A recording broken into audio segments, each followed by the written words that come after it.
Everyone, I'm meteorologist Janessa Webb. Hey, we finally saw some sunshine this afternoon, and that streak, it's about to continue. Satellite composite radar, our weather team tracking just a few raindrops, but guess what? Sunshine for your Thursday, but a fall in our daytime highs along with overnight lows. Stay with us. I'll have your extended forecast.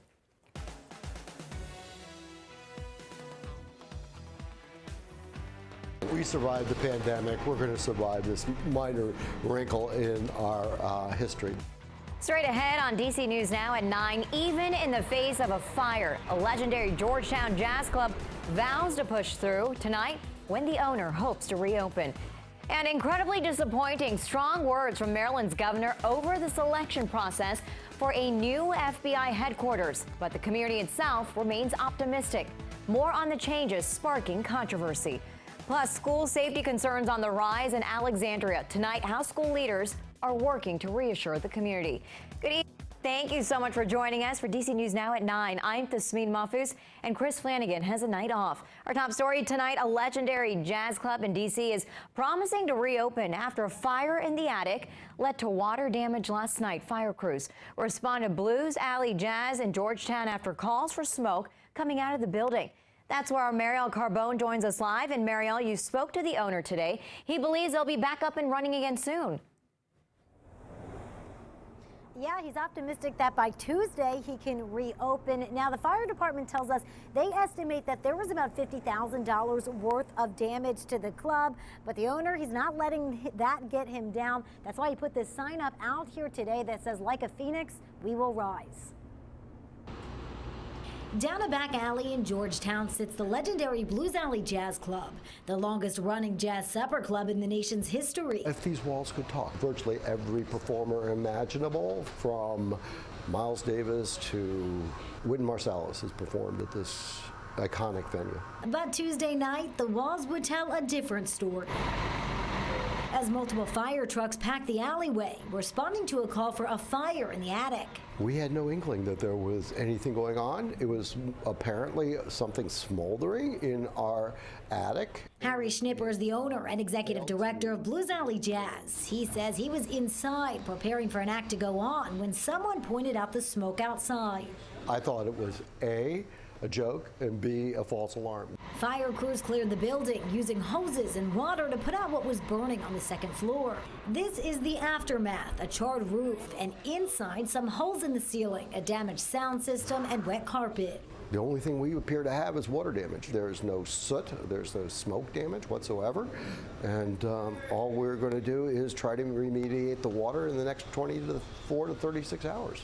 For Schnipper, it's all minor, and he says the beloved club will be back playing the blues in no time. I'd say come back on Tuesday, November 1st, when we reopen. We survived the pandemic. We're going to survive this minor wrinkle in our history.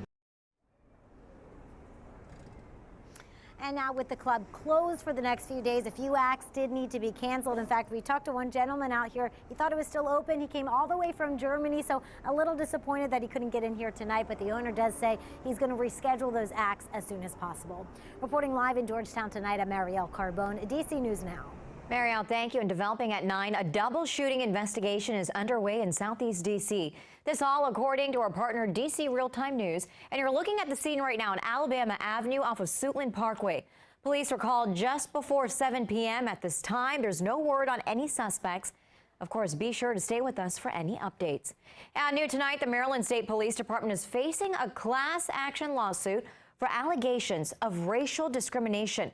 The lawsuit was filed by 3 current and former state troopers, and they claim officers of color were subjected to harsher discipline, denied promotions, and retaliated against for reporting discrimination. And the Department of Justice launched its own investigation over the summer. And tonight, business leaders in Prince George's County are sharing their thoughts on the impact of the new FBI headquarters possibly coming to Prince George's County. And despite changes in the selection process, many are still hopeful.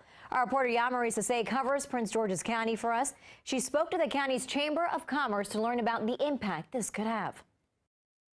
Much of the Prince George's County community is excited about the possibility of the FBI headquarters moving to Greenbelt or Landover. It's a win-win-win to have them headquartered in Prince George's County, which is obviously a very viable option. But recently, the General Services Administration made changes to the site selection process, mandating the location fulfill the FBI's mission requirements, which includes proximity to the FBI Academy in Quantico. And Maryland Governor Larry Hogan isn't happy about it. In a statement, he says, "It's incredibly disappointing to us. After years of deliberation, the federal criteria was suddenly changed." But despite the changes, Cassius Priestley with Prince George's County Chamber of Commerce remains optimistic. But I still think Prince George's County is still the best option. All the ancillary businesses that will be around the FBI headquarters that will benefit, be it your restaurants, be it your dry cleaners, you name the businesses that are around the FBI headquarters that will be supported by the amount of traffic. You're talking thousands of employees that will be housed at the FBI building. And if the FBI chooses not to move its headquarters to Prince George's County, leaders say it'll be a disappointment, but they're determined to help the county thrive. There's still tremendous growth in the county. So these businesses are already experiencing that growth and taking advantage of it. I think just having the FBI, any large entity of that scale come to the county will only continue to help support the growth we're already experiencing. Reporting in Prince George's County, Maryland, I'm Yamari Sase, DC News Now. Yeah, Marie, thank you. So a total of 3 sites are competing for the new headquarters. Now, in addition to the Landover and Greenbelt locations, Springfield, Virginia is also vying for the spot. And developing the district tonight, we're learning Mayor Bowser has cut ties with yet another senior official in her administration, this time over ethical concerns. So Brian Hum was the interim director of the Office of Policy and Legislative Affairs. The mayor's office tells us Hum turned in his resignation on Friday. He said he was taking a new job next month with the parent company of Amerigroup, but that's just this week. The group actually entered the contract with the city, and according to the mayor's office, Hum did not recuse himself during his job search and could also face an ethics investigation. And at least 4 times a year, students in Alexandria go through active shooter drills. Tonight, at a forum with families, city, school, and government and policing leaders met to talk about that, and they want to ensure student safety. Northern Virginia Bureau reporter Max Marcilla joins us live from George Washington Middle School. And Max, this dialogue comes at a critical time.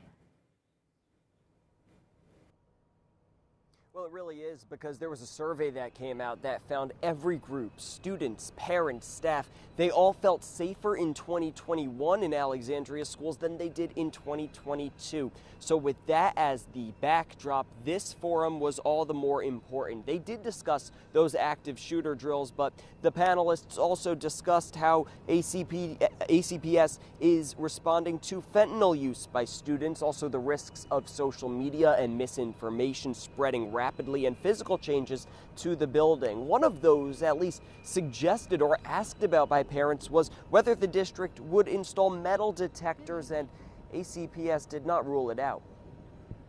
Everything is on the table, and we are constantly exploring different opportunities for technologies that could help us do what we need to do.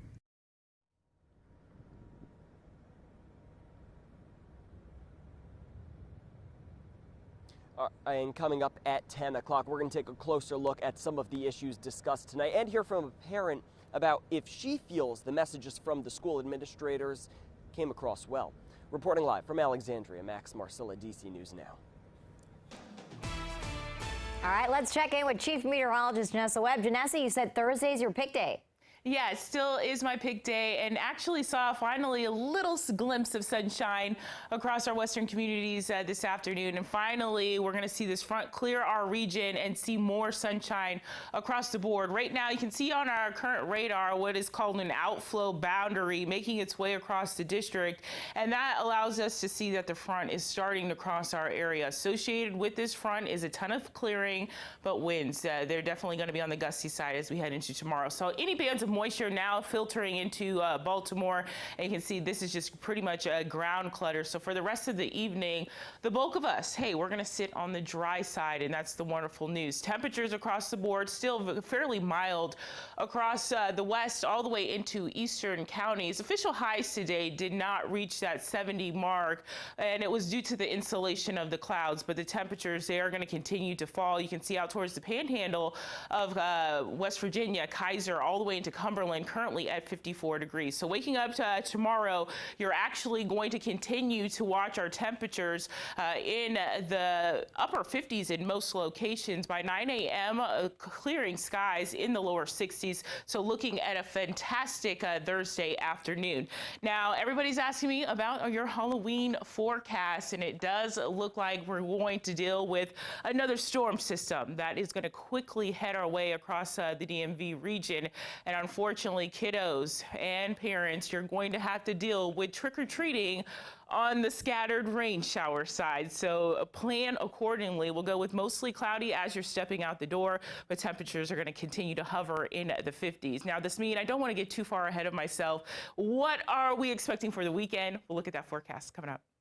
I love seeing the little kids, though, go across the screen. That was awesome. All right, still ahead on DC News Now at 9, fixing Maryland's roads. A plan to do that is just off the ground and running, and we've got more on the record investment project. And later on, the time to weigh in on Virginia's transgender student policies is winding down. The question now is what happens next?